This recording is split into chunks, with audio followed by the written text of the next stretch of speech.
All right, lads, welcome back to another Stogie Lads cigar review. Back on a Cuban cigar, and I decided to go for a real classic. And this cigar has been eyeing me up for years. This is the Punch, probably the marquee sort of cigar of the Punch brand nowadays.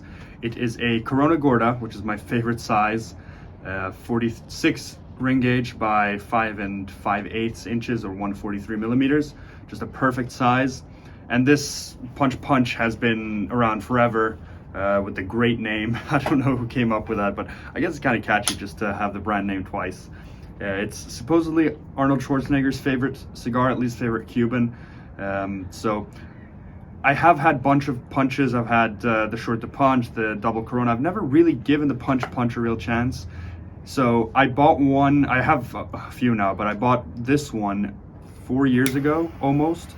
3.5 or something years ago, and I wanted to age it a little bit and then smoke it to give the Punch a real sort of aged shot, and yeah, just see what this kind of legendary cigar is about, because it's been around for a very long time and it is sort of the legendary one of Punch.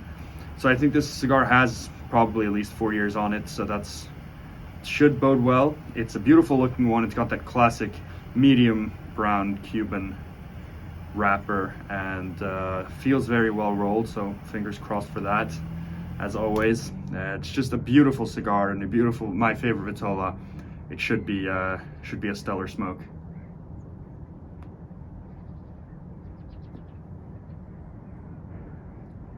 Got a very good light, nice Cuban draw, a little bit on the tighter side as per usual, but not even close to plugged or anything like that.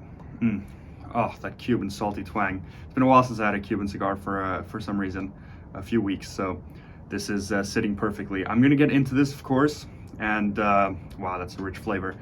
In the first third, I'll update you guys when I've let this cigar develop a little bit and get back to you guys soon. All right, so into the first third here, pretty well into it, and my oh my, it is absolutely delicious. This is one of those Cuban cigars that you're chasing, one of those unicorns, because this is kind of blowing me away. I mean, first and foremost, and what benefits a lot to the flavor being so well balanced, which I'll get to, is the fact that it has such a perfect even burn. That is a prerequisite to get all those balanced perfect flavors. When all parts of the tobacco are burning at the same time, it's just spectacular in that regard. In terms of flavor, it's a beautiful balance here of a light to medium body, where it was first a light spice and light cedar that was encapsulated with this sort of beautiful cinnamon spice, delicious, and then there's a great nougat chocolate finish, milk chocolate, just like a really nice sweet finish. It's super long, the finish.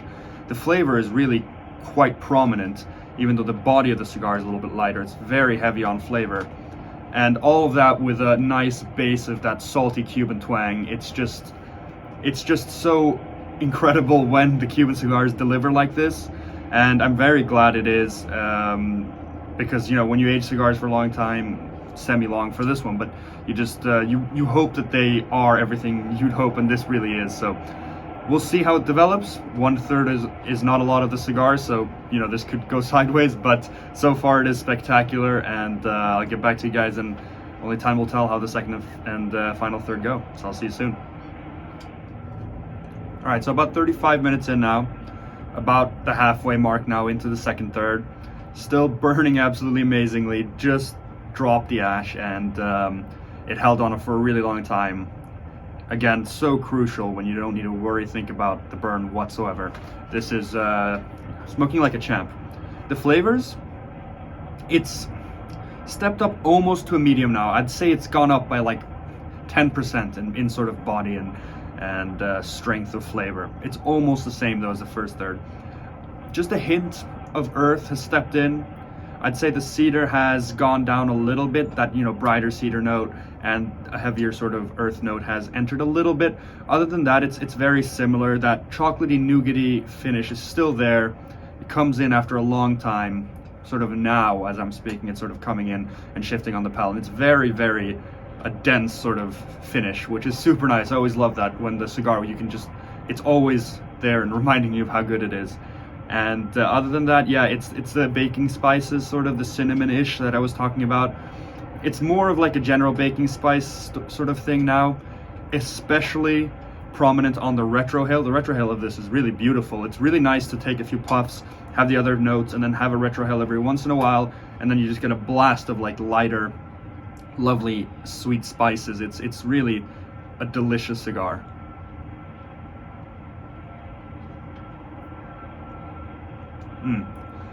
No spice on the palate, and wow, that's a beautiful retrohale. My God, no spice on the palate really anymore. A little bit of spice on the retrohale, but a very manageable retrohale, and just opening up a bouquet of flavors. So far, spectacular, very, very impressive. We'll see how this final third ends up, and get back to you guys at the end of this. All right, so 1 hour and 10 minutes in exactly, and I'm in the final third here, and yeah, the cigar is still just spectacular. No major shifts. The cedar's completely gone.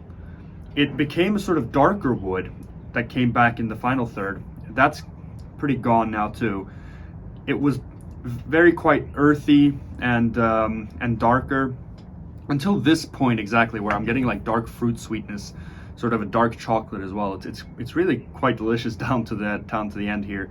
Really nice slow burning time, 1 hour and 10, you know, maybe 1 hour and 20 if you want to stretch this out, is really good for Corona Gorda. And again, just burning spectacularly, not a single touch up or anything, and fantastic complexity. It's that balance where the notes are coming in and out and they're all very well balanced. Nothing's taking over heavily. The notes aren't shrouded and anything that I need to look for. They're very much there. It's a cigar that kind of challenges you and makes you really think about what you're smoking, and that's spectacular when you want to sit down and just really enjoy a cigar. This is exactly what you're looking for. This is the first really mind-blowing Cuban cigar that I've had in quite a long time.